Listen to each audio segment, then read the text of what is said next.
Let me crack open this brewski and we'll get started. Hey, bro. Cheers. Cheers.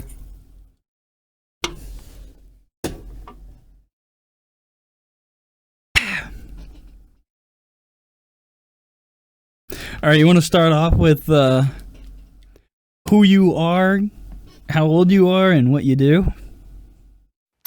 So I'm Mark, Outer Python 56, 25 years old, and I've been a 911 dispatcher, telecommunicator, whatever you want to call it, for five and a half years now. Yeah. Yeah. And what is it? What is that like for you? It's interesting at times, crazy, but sometimes it's slow. Yeah. So like I work midnight shift, so when you come in it's pretty busy, and then as the night goes on it kind of settles down. There might be some things that happen, like, you know, shootings, stabbings, that kind of stuff. So Yeah, I'm sure. Yeah. And then I feel like anyone in their right mind kind of knows that that's an intense job. For sure. yeah. So when you started, well, actually, like, how did you, like, find the job? Like, how did you, like, get into it? So funnily enough, my mom also works there, and she was working there for eight years when I started. Yeah. Gotcha. 7 or 8 years at that point. So I was working at Walmart, just a stalker, whatever you want to call it. And I wanted to better myself. I want something with better pay, better benefits, of course. So I actually applied to be sanitation for the city that I work in first, but then ended up applying for that position as well. And the thing about it is the hiring process was about like 4 or 5 months, because they really go in depth with like background checks and stuff like that. So, but yeah, I started in March of 2020. Yeah. Yeah. Dang, I didn't know that. I didn't know your mom worked there. For context too, you and I have been friends for a little bit now. We've been friends for like, what, 2 months? Couple months. Wait, I have it in my I have it in my notes the day I friended you. May 24th, 2025. It was literally the day that I was on the podcast. Yeah, and you were also on the podcast where we talked about like me kidnapping a frog overnight and you like flinging the snake out your window. Yeah. Yeah. That was wild. So like when you first started this job, how was it like getting used to it? Like do you remember some of like the first calls you took when you first started, and if so, and even if not so, what was that like for you? Yeah, so when you first sit down, and we do in the agency that I work for, we do both dispatching and call taking. So when you're listening to the radio as a dispatcher and you've never listened to the radio before, all of it just sounds like garbled mess. And that's a term we use, well, I think everybody uses. It's called radio ear. You won't be able to understand like officers on the radio until you understand, like, get the radio ear, which took me about like 3 months. What is radio ear? Basically being able to understand your officers, what they're saying on the radio. And was that more like because of like the frequency of like the static of the voice, or is it more like codes and stuff? The frequency, because our agency still operates off of a 800 megahertz trunking system, radio system, Motorola, which if anyone knows what that is, it's basically, it was installed I think in 2003 at our agency, but it's hard because sometimes there's a lot of background noise. The radio has static.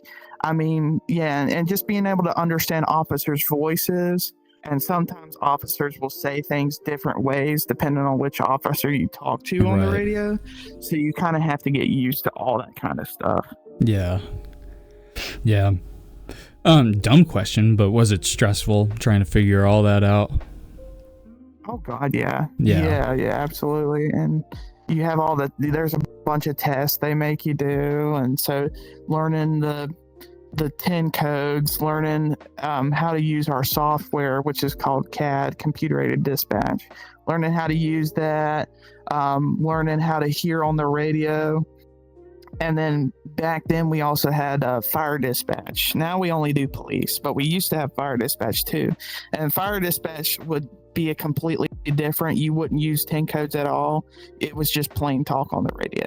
So learning those different styles and all that kind of stuff, it's very difficult if you've never done anything like it before.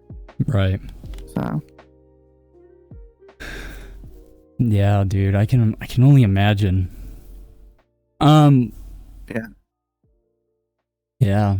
So what stories do you have, over these past 5 years of being a dispatcher? What are some things really that stick with you to this day? So one of my worst calls I've ever taken was, it was midsummer. I think this was maybe 2022 or 2023. I don't remember which year. And this woman calls, and I just happened to be answering phones at that time. And she was screaming that there was a park with a little picnic area and it had a shelter. She was in the picnic shelter, and there was she explained to me on the phone that there was at least 100 dead bodies because somebody was shooting. And oh my God. people were just laid everywhere. Yeah. And so, and with callers like that, you have to kind of keep them on the phone, keep updating the call notes of the call, all that kind of stuff. And, we were getting plenty of calls from everyone there that was calling about the same thing. And so, at that point, your job as a call taker is trying to answer the phones as fast as possible. So it kind of became the phone lines were ringing off the hook, but you have to stay on the phone with this one lady, and she's basically, experiencing something that no one wants to experience. And the way she described it, hundreds of dead bodies, and I was like, we've got officers coming in as fast as possible. And, then she started, after a couple minutes, she started getting upset with me because of their response time. And it's like, I can't control that because I can't control where they're responding from, and all that kind of stuff. And so, you just have to deal with that kind of stuff. But good ending to the story. They get out there. No one had been shot. They were just shooting in the air. And then everyone was laying on the ground in the picnic shelter. So that's... Oh, okay. Oh, man. Yeah, so... Yeah, so no one had actually died. Kind of it just was like, you're in shock of you see all these people on the ground and you're going through you're going through a traumatic experience, so it's there's a mental breakdown when something like that happens. Yeah, so you get those traumatic callers, and you got to do the best that you can with them, is given the information that they're giving you, because you can't see what's happening out there. Right. They're the only ones that can. So you try to get as much information, and I think that's something that dispatchers don't, or citizens or whoever don't understand, is that I'm asking the questions that I'm asking because we can't see what's going on. And then sometimes people get frustrated and they're saying, you're asking too many questions. Or they'll be like, why don't you just dispatch an officer? And it's like, at that point, I'm answering the phones only. There's someone else in the room dispatching the call. I'm just updating the call notes. And sometimes I'll tell people that, there's someone else is already dispatching the call, or there's officers already en route. Right. I'm just trying to get more information for the officers responding, because the main goal of the job is officer safety. That's one of the big things. So, oh, and I don't think I've explained this yet. We don't do EMS, and we got rid of fire dispatch, so we only do What is police at this EMS? point. Like ambulances and stuff like that, medical questions and all that kind of stuff. Yeah. Right. Yeah. So. How do you? How do you? Oh wait, no, you go ahead. I want to let you finish talking. There was, before we got rid of fire dispatch, this would have been sometime in 2022. This plant caught on fire, and what was in the plant is a very burnable material, one that would ignite and explode. I'm not going to go into further detail because it would kind of reveal too many things. Yeah. So that was very stressful for the entire department because we have police out there, and they ended up having to evacuate like a 1.5 mile radius because this thing could have exploded and basically leveled a big area of the city I work in. Dang. So yeah, that was really stressful. That was one of the craziest nights I'd seen. And you know, there's some nights, like there was another night where a big storm came through. It was remnants of a hurricane, and you know, I work in a city. We're in a state that's on the coast, so you get hurricane stuff coming through all the time. Yeah. So, it was basically balls to the wall all night. I mean, even at 4 a.m., you were still chugging along, answering phone calls. There's trees down everywhere, power's out. Even our power in our center went out, but thankfully we have a backup generator. This one girl in the room had a panic attack. They had to call an ambulance to come up there and like check on her, and we're already working short. Wait, so a girl like in your office had a panic attack, like there? Yeah. While she was on, I believe she was on one of the dispatch channels for the officers. So like the supervisor had to let her up, and like the crew had to come in and talk to her for like an hour and a half and make sure she was good. Yeah, that was wild. But yeah, I mean, that's about the extent of like crazy. I mean, I see crazy shit all the time. Yeah, dude, I'm sure. Doing the job that I do, you kind of become desensitized after a while to the crazy shit. Was there like you kind of only remember? Was there like a moment throughout this job where you just, you know, do you remember the moment when you became desensitized, or was it like a gradual thing? Gradual thing. I think about 2 years, maybe 2.5 years in, it was kind of just like, okay, come in, do the same thing. Right. Not necessarily the same thing over and over, but like, you know, if you see the crazy stuff happen, and you get used to it. And like in the beginning of the job, the adrenaline rush from like, let's say, dispatching officers, lights and sirens, that would get me my adrenaline shot up, and you would get, you know, worried about safety and stuff like that, you know, whatever. Like just from hearing it? I don't really get that.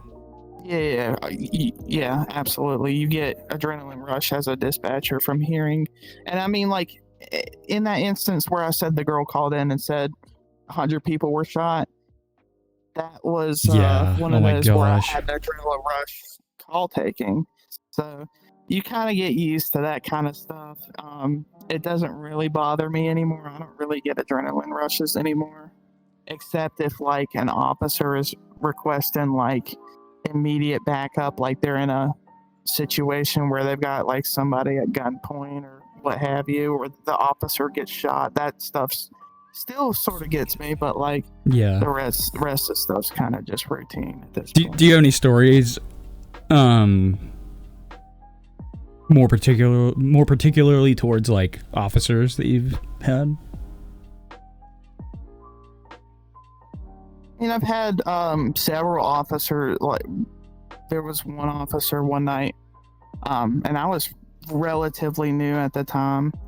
He got into an accident like absolutely plowed accident, and he was just regularly driving down the road. It wasn't even like he was going lights and sirens and blew an intersection like, what would normally happen. Yeah, and like I remember him keying up on the radio, saying, I don't even remember exactly the words that he used, but it was, I'm hurt. And in that instance, it's like, oh shit, something's like really happening. Yeah. So, yeah. Yeah. How do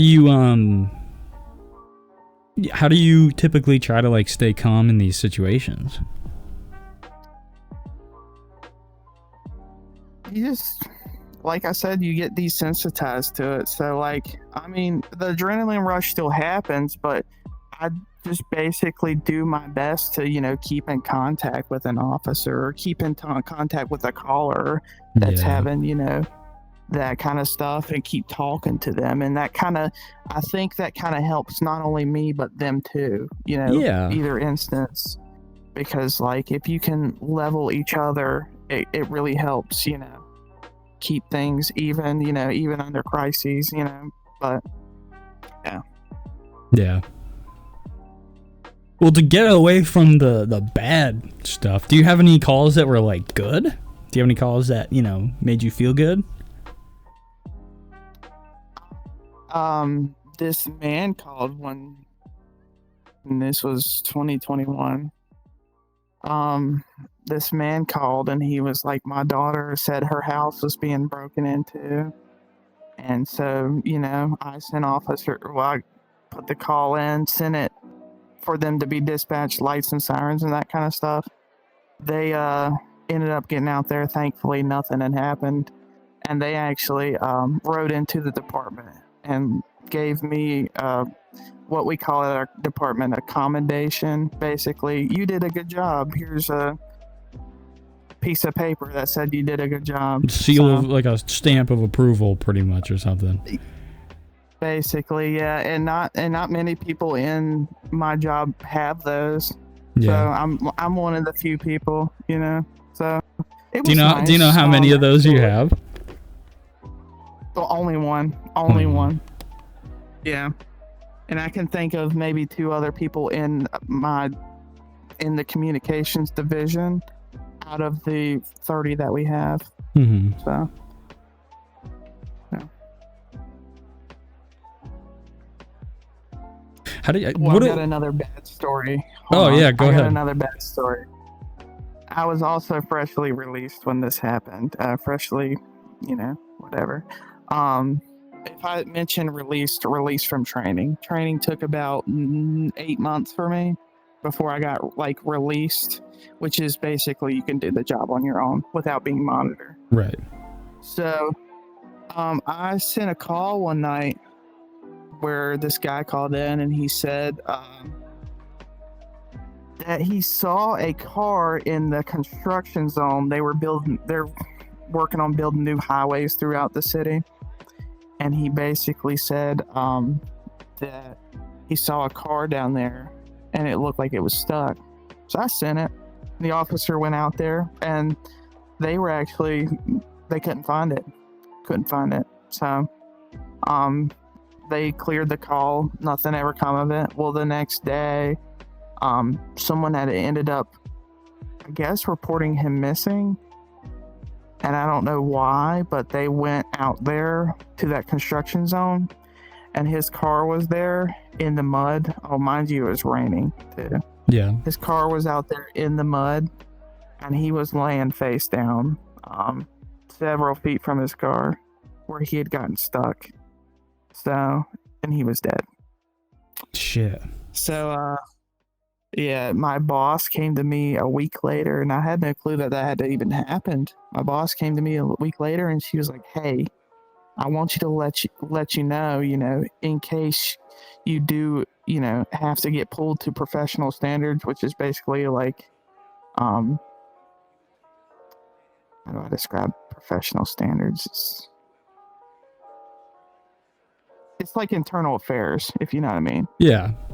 Like basically, if employees get reprimanded, they go through like internal affairs, Like an if they HR did kind of something deal. wrong, kind of. She was like, in case you get pulled into there, yeah, you sent this call and the guy died.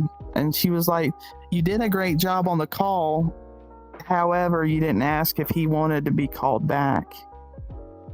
And I was like, oh shit. And I was still new at the time. And I was like, oh shit, I'm going to get fired.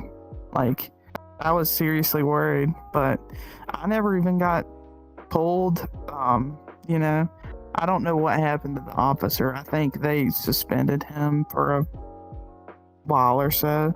I don't really know. But yeah, that was another one of those oh shit moments. Like, I really fucked up. I should have done better. And I think that's a part, especially as a dispatcher, those oh shit, I fucked up moments really help you like grow as a person, understand what's expected of you. So yeah, I mean, like any mistake, it's like you go through these experiences, like you go through these experiences, and like anyone in any job kind of has that. But in this circumstance, like this is intense. It's like any mistake is someone's life, Yeah, absolutely. Given your circumstances, I feel like you did pretty much everything you can do, right? Besides, asking to be called back. But like that guy only gave you so much detail. That police officer went out there. It was presumably low visibility. Like, it's dark. I mean, yeah. How much can you really hold yourself accountable to this individual's life? As sad as it is, that would stick with me for a long time. Was like this could have been prevented, but I wouldn't. Yeah. I can only imagine, man. I wouldn't like. I mean, you seem like you have a level head about it now. Like, I wouldn't keep it on your mind. Like, yeah. I wouldn't be giving yourself a hard time about it. No, it doesn't. These things happen. Yeah, it sucks that it happens to anyone. The outcome of that, but it is what it is. Yeah. Yeah, man. What is your relationship with the people you work with? And like, how do they go through it? Pretty well. I mean, we all experience the same thing, and something I haven't discussed, which I've talked with you, before, is overtime. There's mandatory overtime, mandatory signing up for on-call. So if someone were to call out sick or whatever reason, you have to get called in. And so we are practically working with each other every single day. You work with the same people every single day. And so we kind of get close, we know each of our personal lives. We don't really have beef, any of the night shift people, at least. So it's just kind of, and that's the thing, is like, when you have those traumatic events, you can bond with your fellow workers because they've had similar experiences. And so you can talk about, what you did wrong, what you could have done better. And, and that really helps, is because, it's such a stressful job, having those people to rely on, in the room with you, talk to them about things and stuff. Yeah. Yeah. Those people are going to understand the most what you're going through. Yeah, that makes sense. Yeah. Whether it's advice or just, ventilating. Yeah. Yeah. I'm sure you've had experiences, but I can formulate this, I guess, into a question, but has talking to these coworkers formed like a friendship or a bond between these people, like between you and them? I would say pretty much everyone in there is friends except for a few people. It just depends. Sure.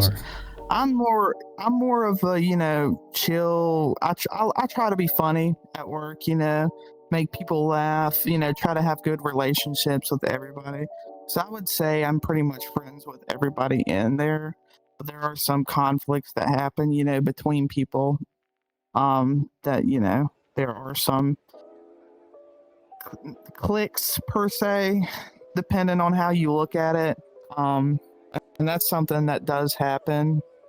Especially in that work environment, being the dispatcher, you can have cliques form, and that becomes very stressful for talking about people to other people and that kind of stuff.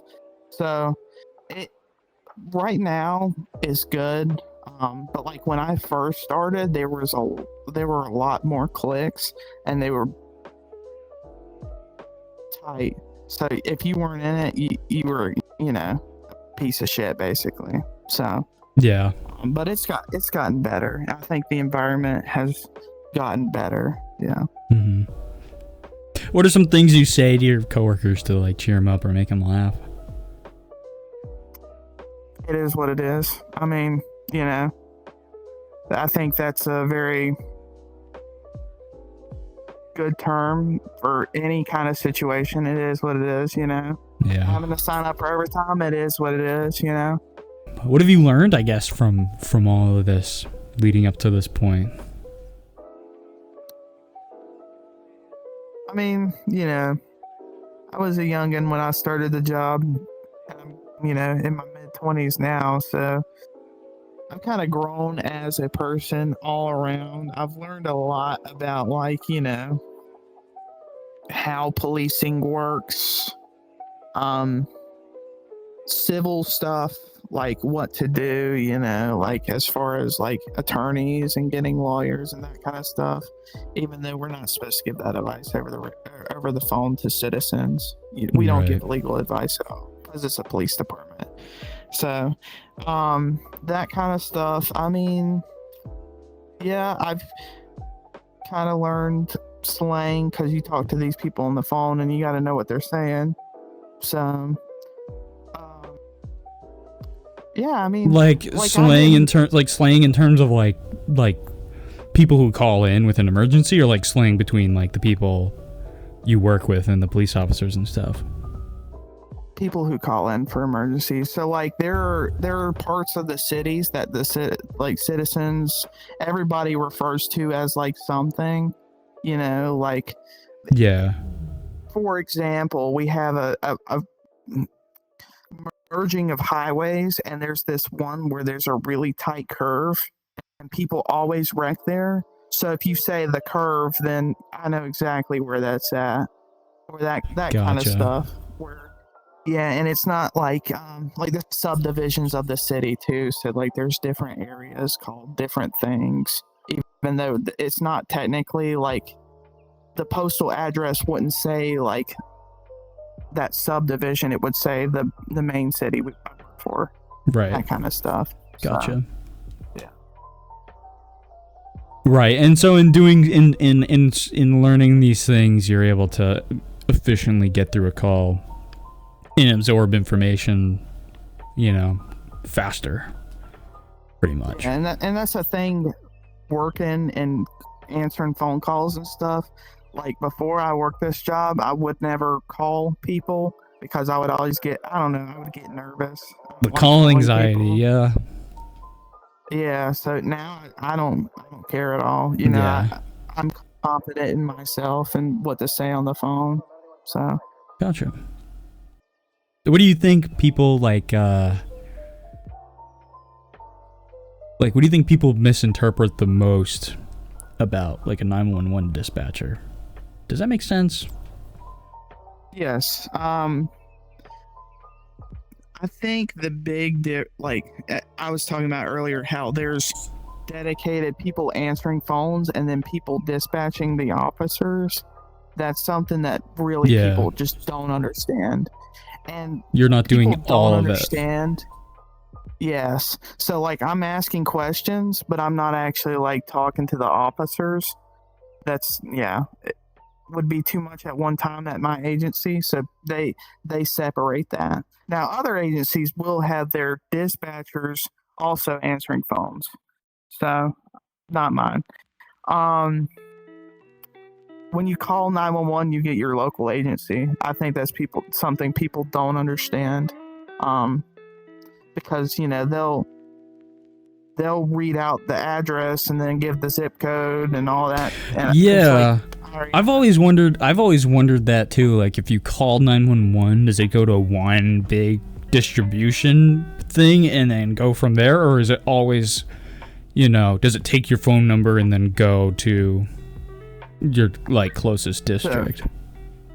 So what it actually does is based on the closest phone tower.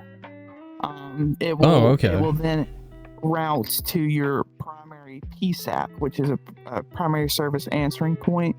Basically, like our city is a PSAP, which basically means if you call 911 anywhere in the city limits, it'll come to us. Right. Now, if you're out of the city limits in the county, in our county, it will go to the county EMS and fire. So it works off of the phone towers and all that stuff. Gotcha. That's good to know.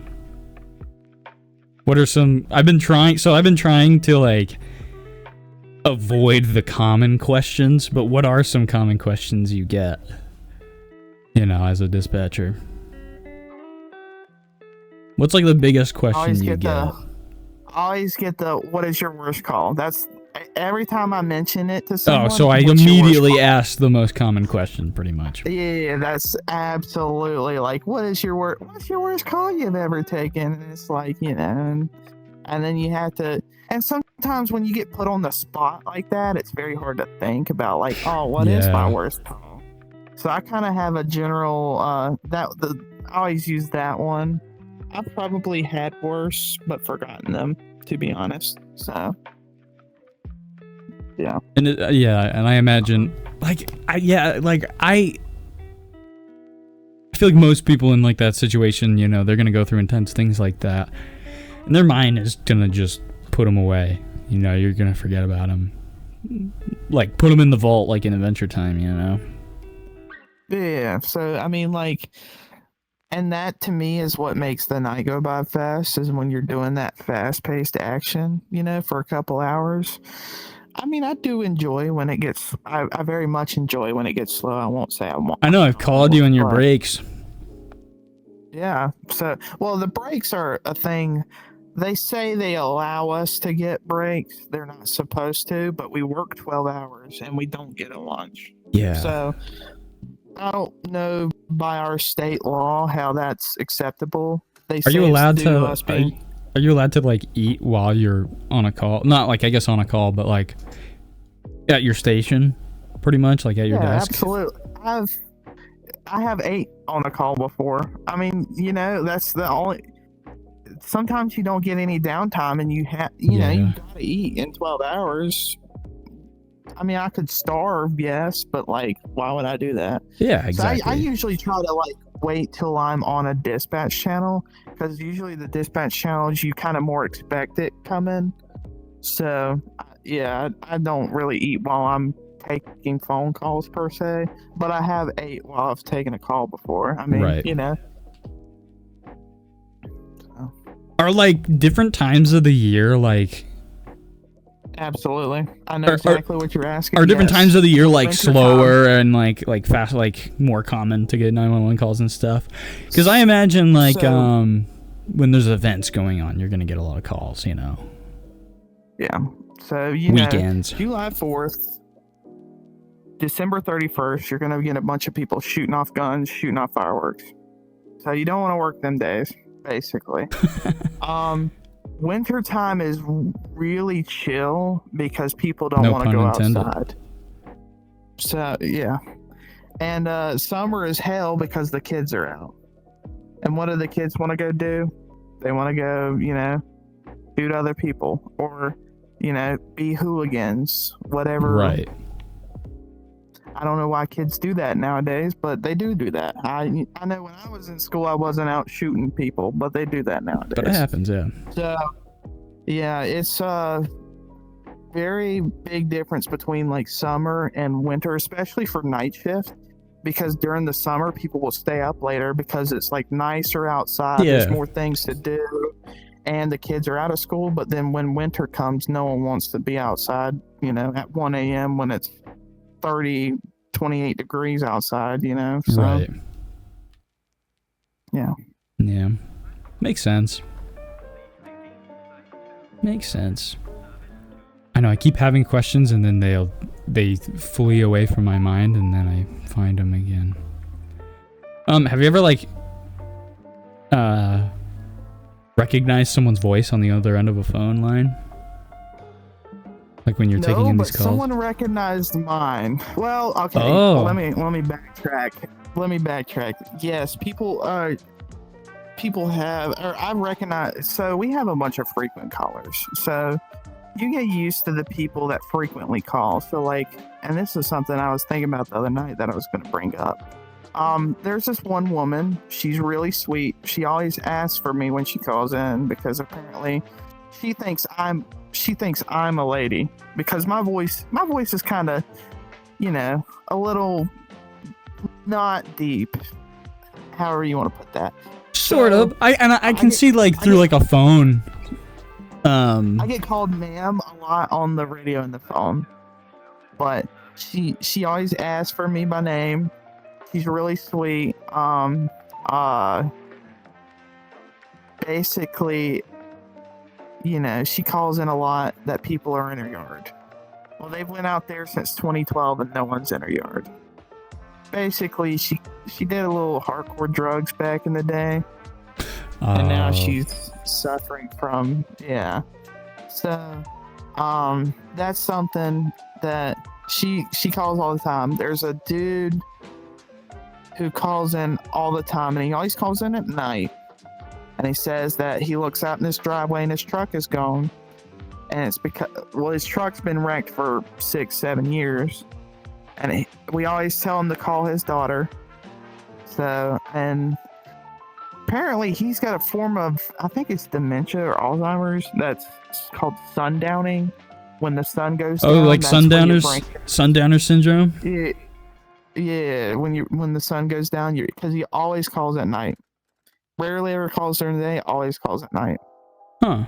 So that's a symptom. I think that's a symptom. I mean, I don't know. I'm not some doctor, I think that's a symptom of dementia. Yeah. Yeah.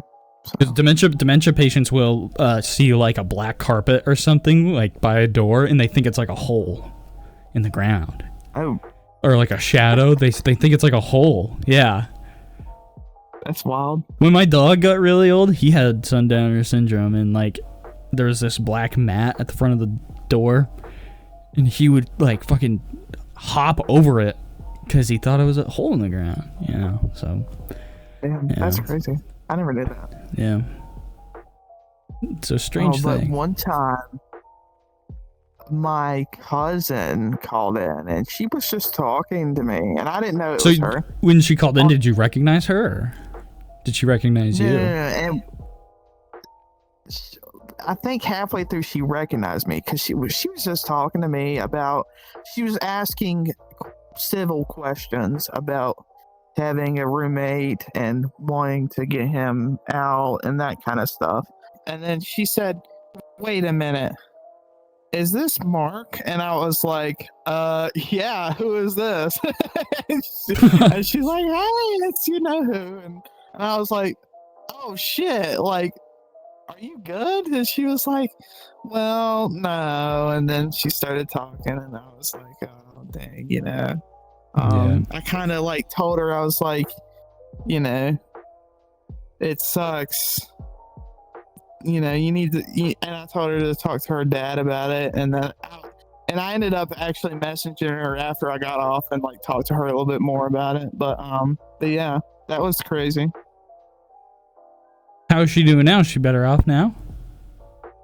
I think he moved. Yeah, I think he moved out recently too. So this was a recent thing. It was a year and a half ago, probably at this point. Oh, okay. So, gotcha. Yeah. Gotcha, dude. Do you think that this is where you're gonna stay for the longevity of your like workforce career? Do you think this is where you're gonna stay for a while, or are you gonna try something else? What I hope is that I can get my financial situation right and find something else that's maybe a little more regular business hours per se. That way I can enjoy time with friends, family, stuff like that, you know?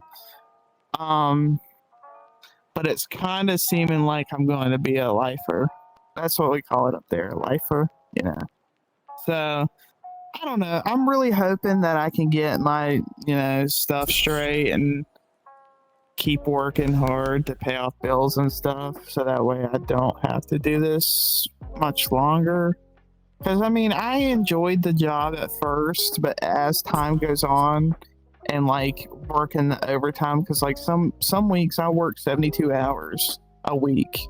So, I mean, and 60 hours a week or whatever have you. So, it's tough, and being on night shift and working 72 hours in a week, that one day you're off, you're basically spending it sleeping.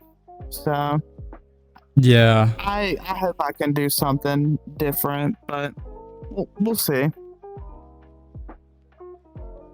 Do you have like an idea of what you want to get into, or is it more just in the air right now? So you're like just trying to pay off like bills and stuff for now, and then basically, is that are you like progressing with that at all? Yeah. So like I have a newer car. I've almost got that paid off, and then I've got a little bit of credit card debt, of course. So once I get that done, I should be pretty much good. So it'd be like within the next 1 to 2 years. Gotcha. I'm guessing. So. Yeah, Mark, it was nice chatting with you, man. Thank you for sharing your story. You know, I'm finally glad we got to do it. You know, I know I've been holding off asking you this. I remember the first time you like told me you were a dispatcher, and I'm like, I have so many questions. Yeah. And then I was like, oh, like, thank you for being willing to share it on the podcast. You know. Yeah, I mean, I think I did pretty good keeping things confidential, and that's all that really matters. I think so. Like, yeah. Do you have anything else you'd like to say before we wrap up our discussion? No, not really, man. You know, are you talking about podcast wise or like just in general?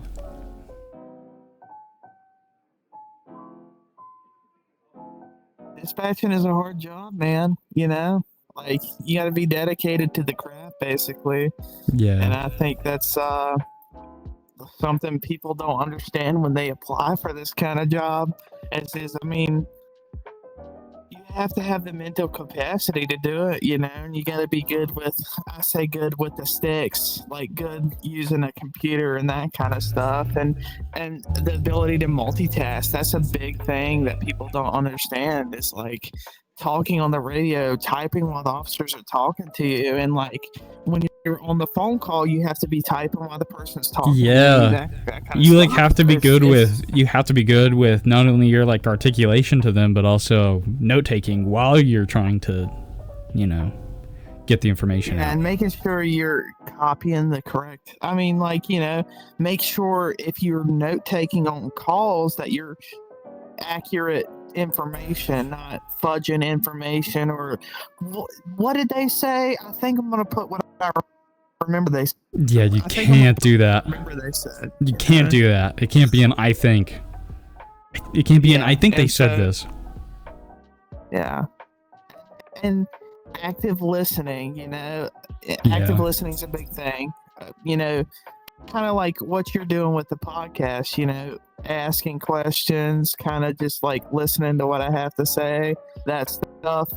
Being empathetic, not sympathetic. So you don't want to be on the phone with somebody whose husband just got shot and you'll be like, oh, I'm so sorry that just happened, you know. Yeah. You gotta be like, you know, I'm sorry that happened. We have officers coming, lights and sirens, that kind of stuff. So like, it's a hard job, and I don't think people really understand that.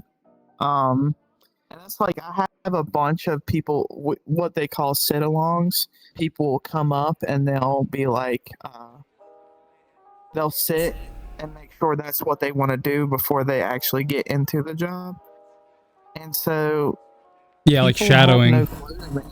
Yeah, and they're like, "Oh, this is what you do," and I'm like, "Yeah." And that's like me. I had no clue what I was getting into at all. Like when I first started my job, I had no fucking clue. Like I just thought it was you sit up there, you talk to officers. Wow, you know. But it's way more involved than that, you know. Yeah. You gotta be ready for that kind of thing. And you gotta be ready to expect the worst too. I mean, you know. So Yeah, man. yeah. All right, man. Well, thank you so much for sharing, man. You want to do one last cheers really quick? Yeah, cheers. Cheers, brother. I'll catch you later, man. You getting off for the night?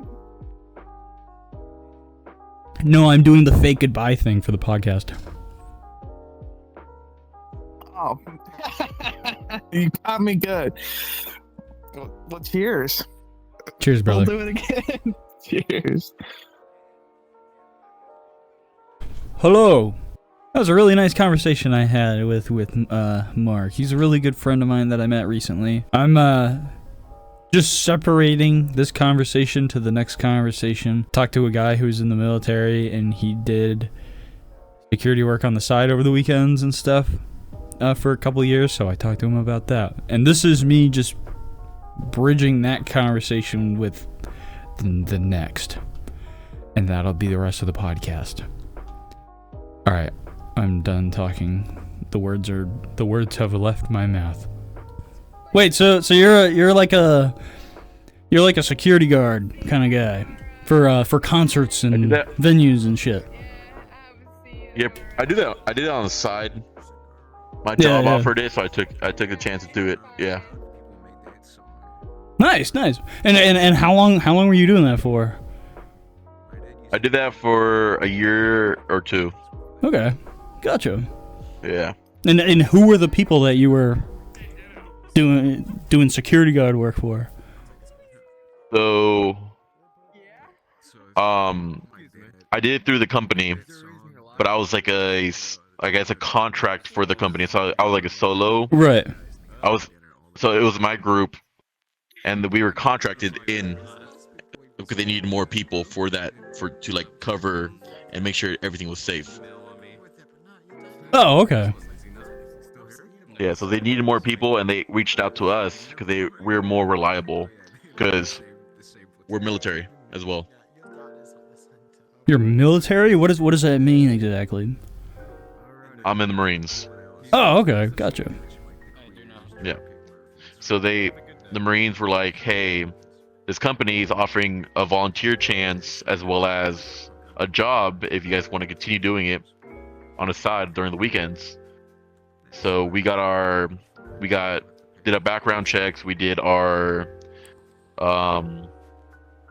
classes, we did our courses, and we got licensed to be security guards, like legally. So if we decide to leave the military, we can still be security guards for anybody and anyone.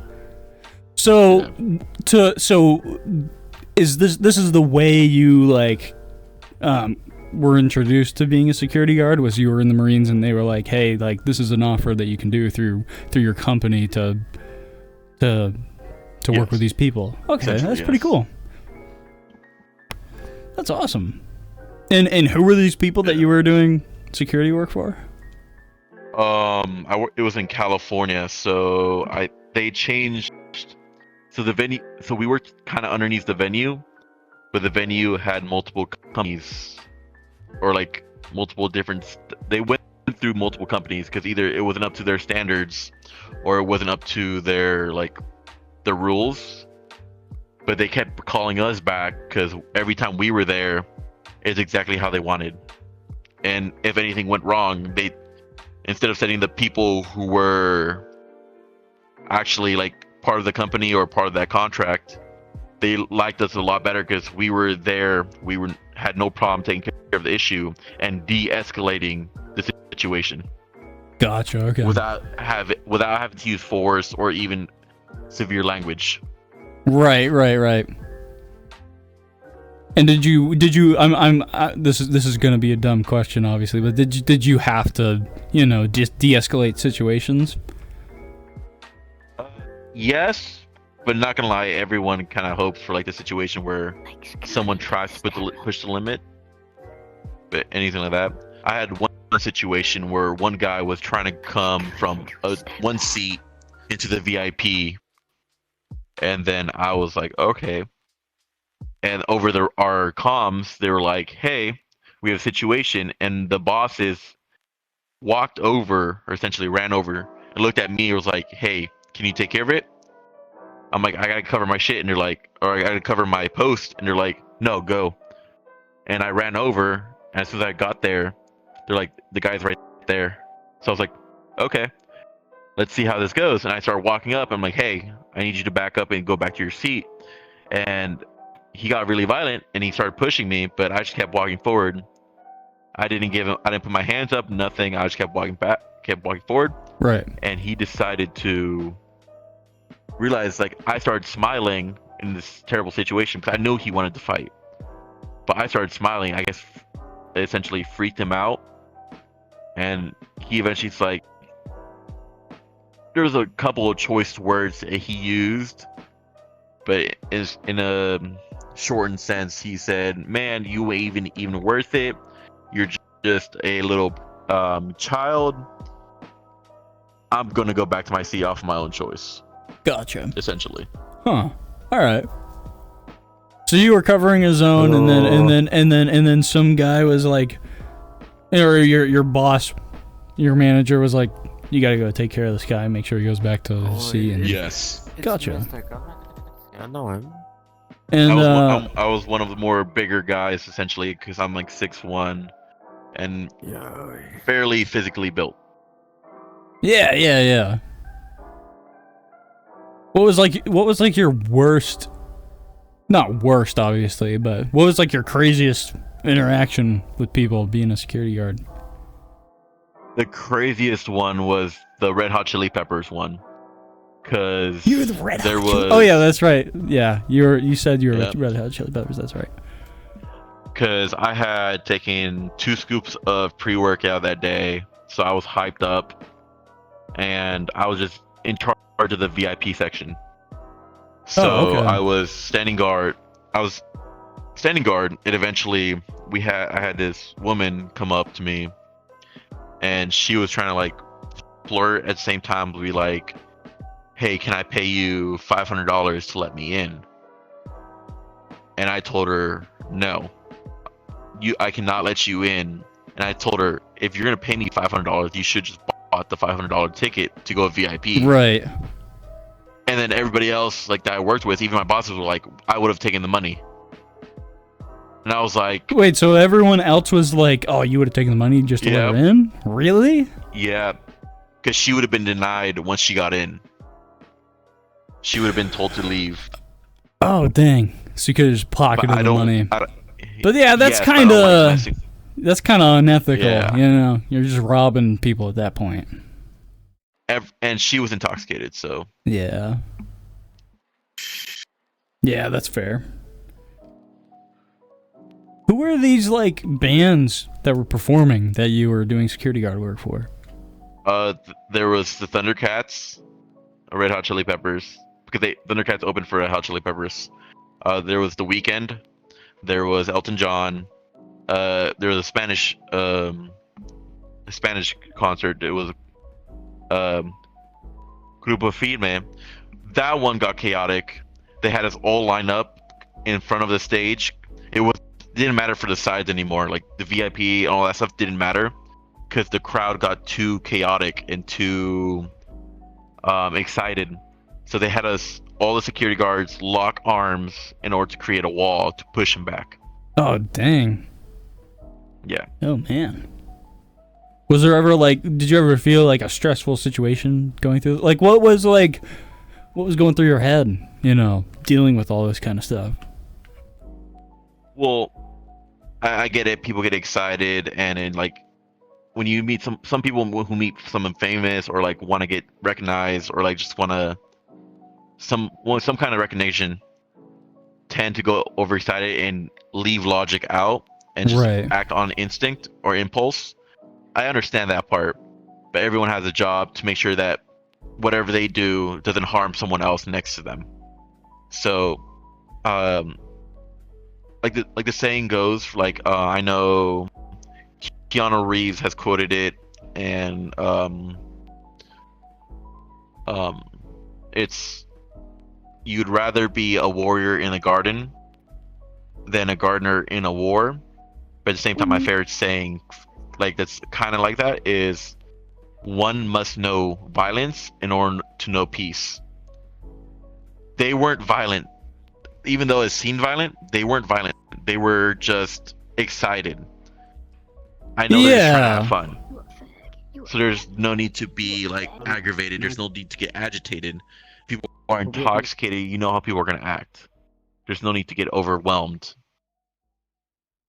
So that's kind of like the mindset I had. Just like, all right, we know what the situation is. You gotta kind of assess the situation of your surroundings at that point. Yeah. So you're not only thinking about like the protocol of what you have to do. You are also understanding of the people that are kind of trying to do some of these crazy things. And they're under the influence of shit. They're trying to, they're trying to get an experience out of being where they are. And and you understand that. And that's a good level head. That's a good like empathetic almost, mind space to be in when as a security guard. That's good. Would you say that not only you but like your colleagues were kind of thinking about that too, or were your colleagues kind of more like, oh fuck all these people and like shit like that? Where like some of them were like, yeah, sorry to cut you off, but yeah, some of them were like that. But that's a conversation you kind of have with people, like even in this terrible situation, like, hey, just remember who they are, and also like of being in the military, you got to be like, hey, we have to hold ourselves to a certain standard, right? So we can't act out, because not only would we get punished even more severely by the court system, we have our own set of punishments that we take and we receive that normal people don't get. Right. What was it like to work with these people? That like what was it like to work with your other team of security guards at the end of the day? Were they all pretty like-minded, or did they? Some of them were they cutting corners? Some of them were like, I mean, people are gonna cut corners either way, right? Because you got to learn to play the game at the same time. Some of them were senior, like doing security guards for like 10, 15 years. So not only like, it's kind of like where you got to humble yourself. Like even being as a military person, the way you take, like, because not only are you, because military takes care of like if we're protecting something, it's through tactics and violence, right? And make sure nothing gets past that. But in security, you're dealing with essentially your own peers, like civilians, or like say it could be your own family members being like, hey, they're having fun. So you got to think of it that way. So you got to humble yourself and learn from people, because you're not only, I wasn't only just, sure, I could secure an area for 72 hours nonstop, but the way I do it would be different than they would do it. Gotcha. So okay. I had to kind of humble myself, and know other people humble themselves. Like, we understand that they know what they're doing. We're learning from them, ourselves as well, no matter our age or our experiences, right, and what we've had. How if you don't mind me asking, how old are you now, man? I am 26 now. Gotcha. And what like year were you doing the security guard work for? I was security for about 2021 to 2022-ish, 2023. Gotcha. Nice. And are you still in the Marines today, or? Yes, I am still in the military. And what are you doing nowadays? I'm still doing my same job. I'm a helicopter mechanic. Oh, okay. Gotcha. Nice. So this security guard work was more like a side. Well, not necessarily Yes, a it was side, more but it side was up. like, do this while you're in between things and whatnot. Well, it was more of a weekend thing because instead of going out and just like drinking and being crazy, or like just kind of like just like how it is right now, it's more of a kind of giving back because I know people need some release and they decided to go to concerts, stuff like that. But they also like every like set up like that for a stage or for a concert, they are required a certain amount of security guards. There's required a certain amount of paramedics to ensure the safety of Right. their customers, ensure the safety of the artists, ensure the safety of all the workers, like whether it's bartender, whether it's a normal like janitor. They need to have security enough there. So we understood Yeah. that part. Everyone has a job and everyone deserves respect as well as deserves some kind of peace. Yeah, for sure. I know, and that's something that like when you're just someone who's there, as a viewer, you're not really thinking about all that kind of stuff. I mean, like, No. I guess for me personally, it's in the back of my head, like, yeah, these people are here to help us, but when you're going through your experience being at this concert, you're there to enjoy it, I do think that like you shouldn't be worried about those kinds of things. You're leaving those duties to those people, but you still have to be mindful that you can't cause those problems. It's kind of like the responsibility of each person of doing their own job, like, or whether you're there for enjoyment or you're there for a job. You either have the responsibility of taking care of yourself and the people around you, or you have the responsibility of just enjoying it to protect the people there. Right. Gotcha. That's awesome, dude. Did you learn anything from this experience of being a security guard? It was more of how to interact more with people. It was more of like, this is actually a lot more fun of like how interacting and how to make more connections with people, whether it was a business standpoint of like making connections, or more of a interacting with different people of different ideals. Right. Because each concert has its own type of people, because it brings a certain kind of crowd. So you have during the weekend, like, so Red Hot Chili Peppers, right? When I did that one, I was dancing, I was having fun, I was dancing with the actual like customers, the actual like viewers. But for the weekend, we had strict rules where we weren't allowed to dance, we weren't allowed to take photos, we weren't allowed to have our phones out. And then for like stuff like Elton John, I was one of the ones for like watching over his dressing room, watching him drive by, and they specifically asked us, like the military, like security guards, to go over and watch over his dressing room and be there when he leaves. But we were specifically told, don't look at him, don't interact with him unless he interacts with you. And I was right in front of his door, and he drove by, and they told us not to look at him, but I was looking straight, and he made eye contact, and I overheard him saying, "Are those the guys from the military, specifically Marine?" And like, yes. And he looked at me and gave me a nod, like just like a little head nod, and I just gave him a head nod, and he smiled and went into his dressing room. And the people like called him like a diva and all that stuff. But at the same time, he's still a person who understands respect and like responsibility. And you kind of learn like there's still people, as like the artists are still people themselves. They still have needs, they still have wants, but so are everybody else there. It's just the product that the artists are giving.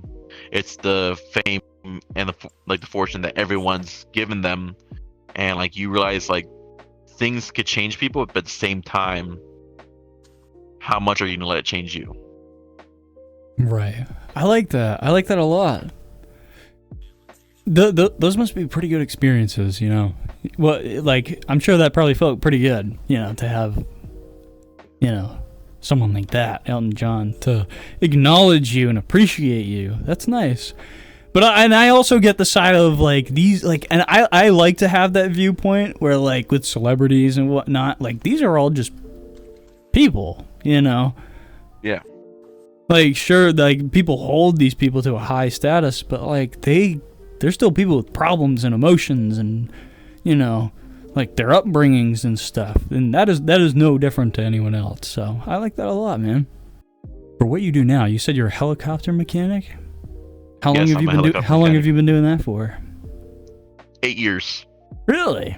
Oh man. Yes. Have you but have you ever gotten to fly a helicopter yourself? Yes. I have. You have, yeah? A couple times. Really? Yes. Nice. And what was that experience like? It was a lot of trust and a lot of training. I'm not gonna lie, because one, I'm a mechanic, so I'm not supposed to be the one flying. But it became like when you like mechanics work on the aircraft a lot, right?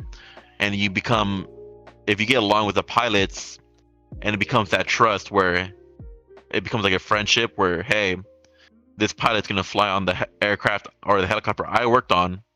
I want to make sure that helicopter is the safest one there. Yeah. And it got to a time where times where like they were like, hey, who inspected this aircraft? Who called it good to fly? And there was like times where like that was me, and they'd be like, oh, it was you. All right, I'll take the helicopter. Yes, I'll take this one out. I'm like, and I would be like, are you sure? Do you not want to overcheck it just to be sure? Like, in that way, if we find something, I can fix it right away. And there'd be times like we're like, no. And they're like, okay, cool. But if I told them, if I find something, I'm gonna tell you to get off that helicopter. So I'm not gonna let you fly that. And so you would someone else's. You would have pilots come by and they'd pick your helicopter, and you were like, well, yeah, and you would say something along the lines of like, do you want me to check this? And if they say no, do you still check it anyway? Like, or yes, I'm still gonna double check my own work. I'm still gonna have someone else come check my own work. It's that safety and like the fear of losing a friend or you losing a family member. Yeah, of course, and you can't. In the long run, yeah. And it comes to the point where if something does happen, and my name was on that paperwork that said that I inspected that aircraft to call it good to fly, it would be me who's calling their family, their loved ones, telling them what happened. Yeah, it makes you liable.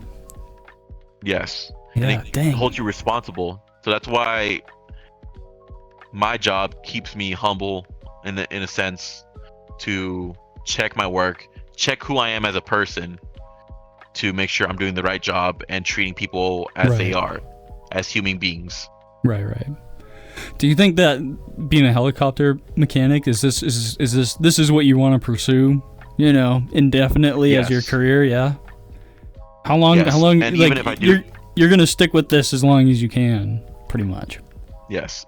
Nice. Even if I do get out, I do plan on going into the aviation field, like either commercial, like airplanes, like Delta, United, or any other commercial airplane. I'm still gonna give it my all, because on those airplanes, would you still try to be a mechanic for those kinds of things, or is it something else? Oh yes. No, I'd still try to be a mechanic. Yeah. Can I go to college and become an engineer and become someone who creates an airplane for the future? Yes, I can. I have the college credits already as it is. I just haven't been to college myself. I have more than 50,000 hours on maintenance tasks on aircraft myself. Right. In the past See, that's years. the thing that people don't understand is like you don't have to go to college to, you know, learn what you want to pursue. You can be in the field and you can learn these things on your own and be at the same knowledge as someone who went through the academics, you know. That's awesome. That's the way I operate too, is like I'd rather go through the experiences and get my hands dirty than try to like go into a class and learn it. You said yes and no though. I wanted you to elaborate on that. I didn't mean to cut you off. You know, no worries. I understand.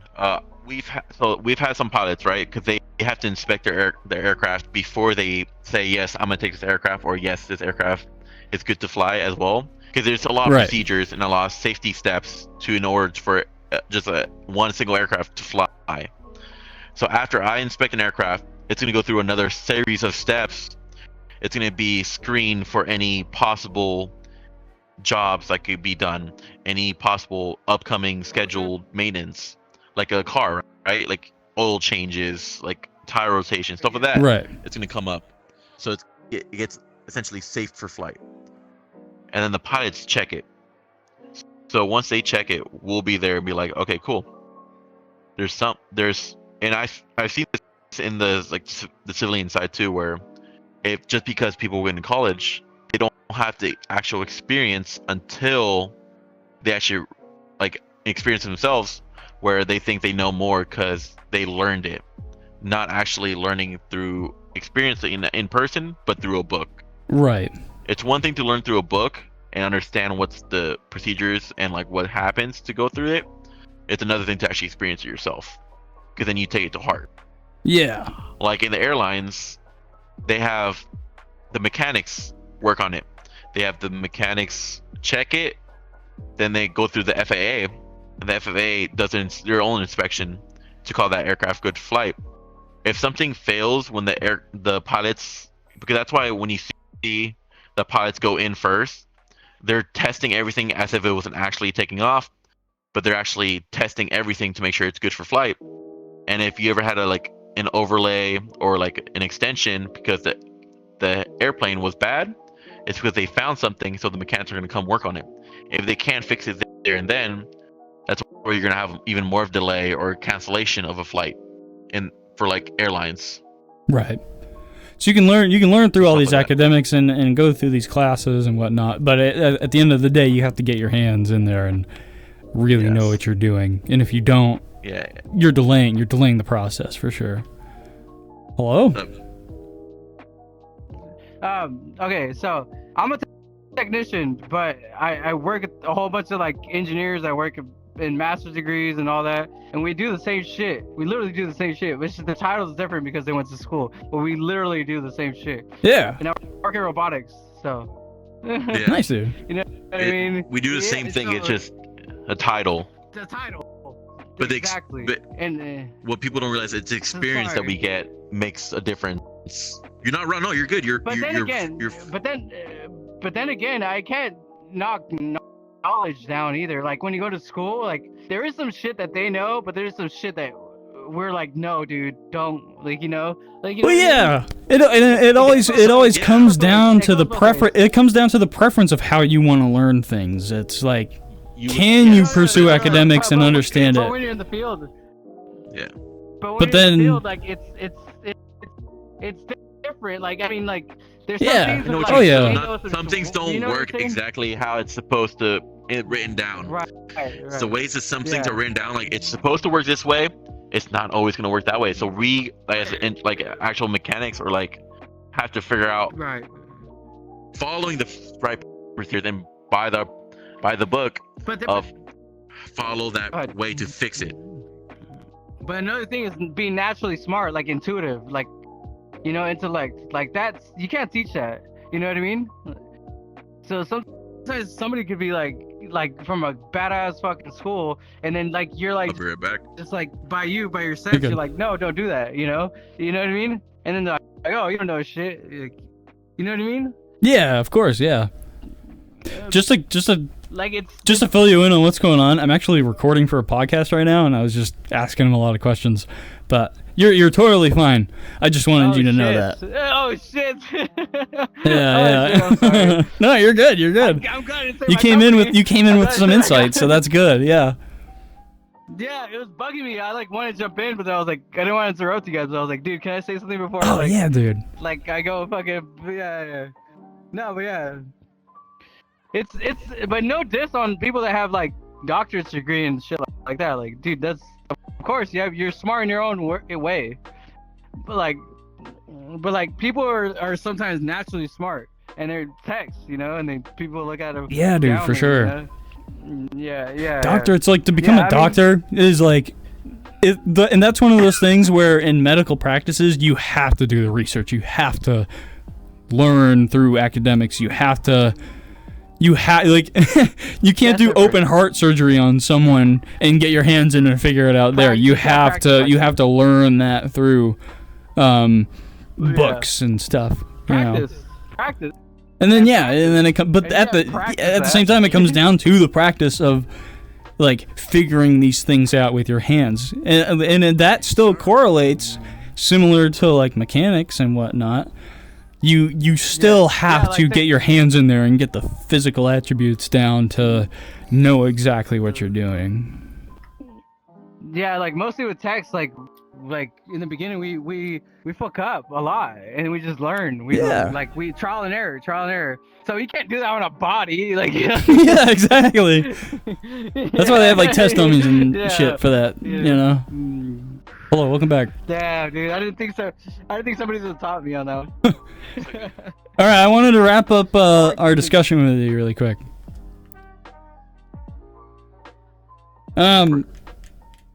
So where do you see yourself heading now? Honestly, there's honestly, I Wait, don't hold want on. to be at the top of the world. I don't even like being famous. I have a couple we buddies who are got content here. Well, I have buddies who are content creators and like are well known, but I just don't see myself like that. I'd rather be kind of in the background and just like helping people to be where they want to be. Well, I didn't hear what you said at first. I want to change the world. I like that you said that in a Homelander avatar. Hey, no, this is different. This is the avatar. Yeah, I know. I do like content creation or what have you, but I don't do it to be like, oh, I gotta be at the top. I do it because like I love, I enjoy hearing people's stories and documenting them and just getting them out there. It's not about the numbers. It's just about those experiences are out there. Because you hear stuff like that, and it doesn't matter about the discussion, but someone could listen to something and any form of content and be like, "Wow, I never would have thought that." Yeah, exactly. So it's stuff like that. Yeah. So where do you want to be? Or no, what was I gonna ask you? Where do you see yourself going? After all this. Honestly, I thought about that myself. Because originally, I wasn't going to be in this field. I wasn't going to be in aviation.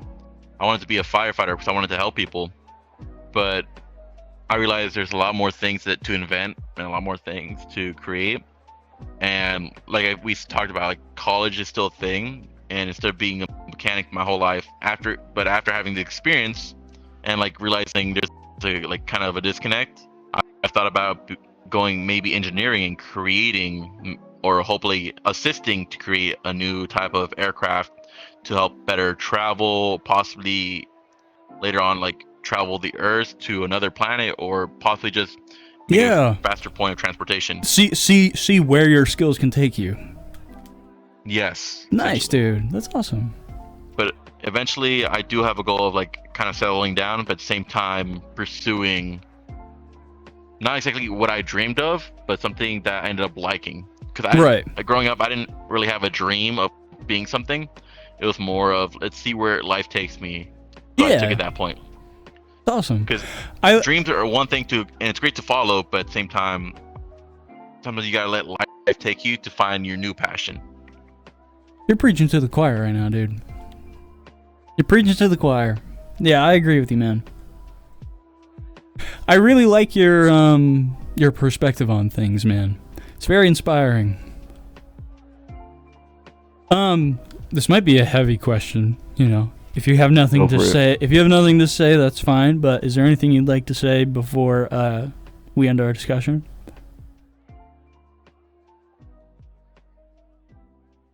Everyone has it's kind of like I guess say anything you want. Take.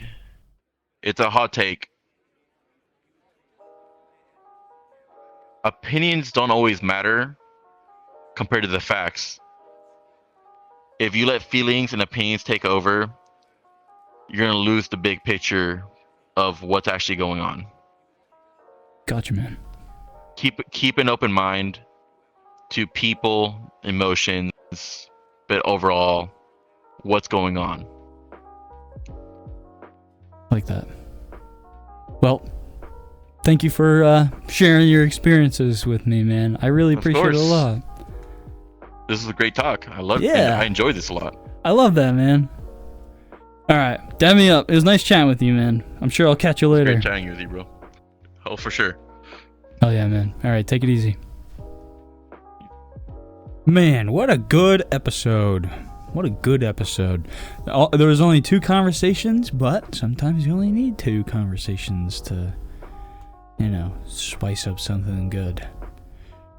Thank you guys for listening. I appreciate it, like always. If you've been listening, you already know what I'm about to say. Spread the word. Get it out there. Spread the podcast. Get it out there. You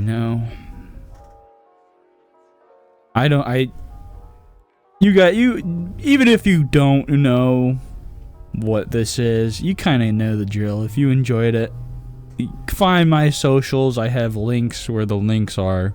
My socials on all platforms are either Jakephobia or Jakephobia Guy. And join the Practically a Podcast VR chat group, so you can be there for future events, whenever those are. And yeah, what's a funny, quirky thing I can say at the end here?